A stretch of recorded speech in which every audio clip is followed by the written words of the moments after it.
Magandang araw mga kahabi! Welcome back sa Habi ni Daddy. Isa mapagpalang araw po sa inyong lahat. At nandito na naman tayo para sa isa na namang usapin tungkol sa pag-aalaga ng ibon. Sa mga kahabi natin, mahilig tayo, no? Isa sa pangunahing hilig ng isang mag-iibon ay ang mag-handfeed at mag-pre-flight ng mga alaga nating ibon, no? Napakasarap sa pakiramdam na yung maliliit na inakay ay kukunin natin mula sa pugad, aalagaan natin, pagtsatsagaan nating pakainin hanggang sa lumaki at ititraining natin para pakawalan sa labas.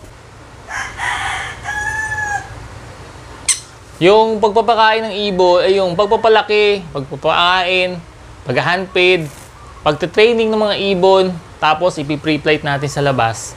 Yan talaga yung napaka-fulfilling na pakiramdam na ng isang mag-iibon, no?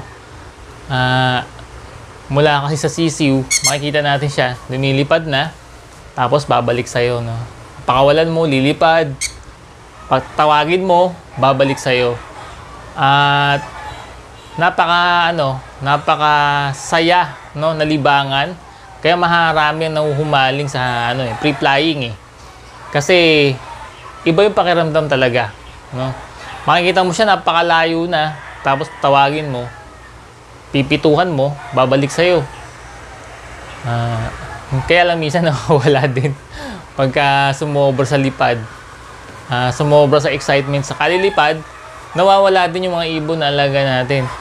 At yun medyo nakakalungkot pagka ganun.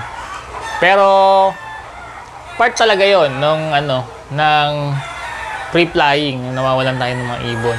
Pero hindi po yung pag-usapan natin, share ko lang sa inyo kasi yun kasi ay isang part ng yung topic natin ngayon ay part ng pag-aalaga ng ibon, no, sa hand feeding. Yung paglulugon or yung pagmomolt nila at yung pagtubo, no, paglalagas ng balahibo, yung primary feathers hanggang pagtubo. Kung gaano ba katagal yan, gaano ba katagal inaabot yung pagtubo nung primary mga feathers nila, itong pakpak sa katong buntot. Ilang araw ba ang tinatagal para tumubo yan? At gaano kahalaga ang primary feathers at tail feathers sa paglipad ng mga ibon natin? Yan po yung pag-uusapan natin dito sa video natin ngayon. Pero bago tayo magsimula, ay inaanyayahan ko po kayong mag-subscribe sa ating channel. Ang channel po natin ay tungkol sa pag-aalaga at pag-breed, pag-handfeed, pre-flying ng mga ibon. Iba't ibang klase ng ibon na inaalagaan natin. Actually, dalawa tong ibon na hinahandfeed natin. Kaya lang makulit yung isa, eh. Ay sumunod. Pero dapat siya talaga ipapakita ko sa inyo kasi siya yung naglulugon. Gaaway pa. Kinagat ako. Gaaway, oh. Yan nyo. Ugali ng mga puno. Nagkakagatan. Yung kamay ko kinakagat. Yan. Gaaway. Pareho siguro tong lalaki. Si Coco, DNA na to na lalaki. Ito talaga ipapakita ko sa inyo. Yan. Nagmamolt siya ngayon. At nung bata pa siya, nagkaroon siya ng problem sa primary feathers niya. Yung mga pakpak na yan ay hindi tumubo ng maayos, no? Pangit yung naging tubo niya. Ang ginawa ko, binunot ko yung mga pakpak niya. Binunot ko lahat, pa isa-isa. At pinatubo ko ng bago. So, ang pagtubo ng isang pakpak, tumatagal siya ng 52 days para maging full grown na yung pakpak nila, no? Para maging full grown yung pakpak ay 52 days. So sa mga ibon na binibreed natin, yung taga-average ng 2 months para mag full grown na, nasa 52 days po dapat para natin sila i-harvest. Kasi dun araw na yon, sa 52 days ay full grown na yung mga balahibo nila. So yun yung ano natin, yung na-observe din natin na mula pagkabunot 52 days bumalik na yung balahibo niya, no? 52 days nga bago makumpleto ang pagpapatubo ng feather at buntot ng isang ibon, no? Kung mas malaking breed, hindi natin sure kung ganun din katagal. Pero sa tingin ko, sa medium birds ay same na, no? Same na siya ng 52 days. Ang kahalagahan ng malaman natin kung ang ibon ay nagpapalit ng balahibo o kailangan natin bunutan ng balahibo, especially yung feathers, kasi kung pini-pre-plate natin ng ibon at meron pala siya na feathers sa primary na hindi okay, aray, nagasgas si daddy. No, kung hindi okay yung ano niya, yung primary feathers niya sa paglipad, lalo yung pang-siyam, pang-8, pang-siyam at pang-10, lalo yung umaalis sila naghaharot eh. Yung ganito kasi mga ibon, makukulit sila.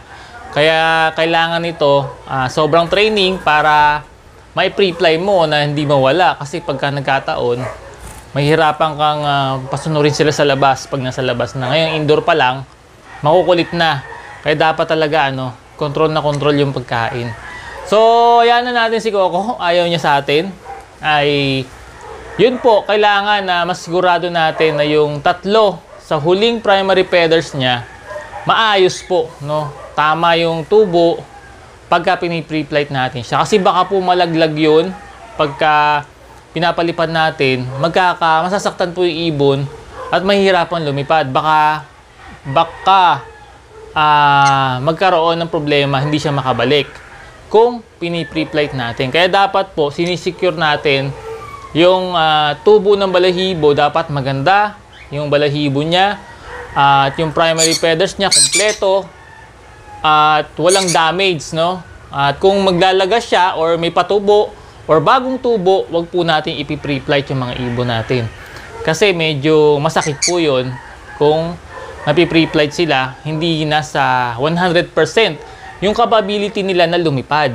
Kaya po pwede na maaksidente or mawala yung ibon.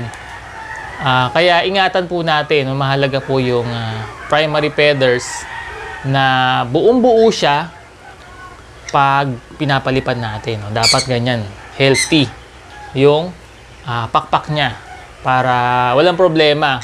Kung lumayo man sila ng liparan, hindi masakit at hindi basta bibigay yung ibon sa liparan. At bakit nagkakaroon ng ganon sa hand feeding, no? Nasisira yung pakpak ng ibon. Sa tingin ko po, sa kusot na ginagamit natin, maaaring may substance doon na hindi maganda para sa pagtubo ng balahibo. Kaya nagkakaroon ng pagkakataon na nasisira yung paglago ng balahibo, pagtubo ng balahibo, at minsan naglalagas nga siya. Bastos si Bixby. In front ng camera. So, yun po. Sana ay inform natin kayo tungkol sa gaano ba katagal at gaano kahalaga yung maayos na tubo ng balahibo ng isang pang pre-flight na ibon. Salamat mga kahabi sa inyong support at panonood. God bless po sa inyong lahat.